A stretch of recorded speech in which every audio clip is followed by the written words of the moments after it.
Morning, Abotai. During Chodesh Elul, we've been speaking about some of the halachot ben adam lachavero, the halachot that are interpersonal between man and his friend. One of the worst things, as we spoke about yesterday, that a person can do to his friend is gezin, stealing from him, financial impropriety. There are different applications of financial deceit and trickery that a person has to be very careful about. That in his mind, the person may think this is not actual theft, but according to Halacha, it is. For instance, if a person is selling something to his friend, selling a house, and you know that a pipe burst, and because of that, there was all sorts of, there was a lot of water damage, and because of that, there's mold. And in order to conceal the mold, you painted it over and you just sold the house.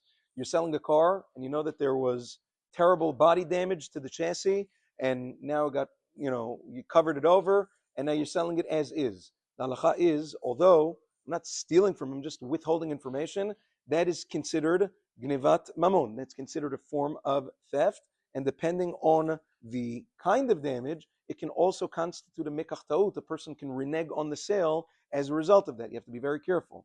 Even in an age where there are appraisers and all sorts of things, nevertheless, a person has to be forthcoming about very, very big things that have to do with the house of the car. I'm not talking about little dings and scratches on the car that everybody can see. We're talking about things that are under the surface. Also, the Gemara and Shulchan Aruch discuss that there are certain forms of trickery or deceit that don't have to do necessarily with money. Gnevat da'at, which is intellectual deceit, which is you take somebody for a ride intellectually when you don't actually mean it. For instance, the Shulchan Aruch brings a case that if you know, let's say somebody's in a rush, and you don't really have in mind to invite him over for a meal or whatever it is, you know he's not going to accept. He's in a rush, he's rushing out. No, come eat, come eat. Like, no, I have to go. Come, please, please, come. That in Persian that's called ta'aruf.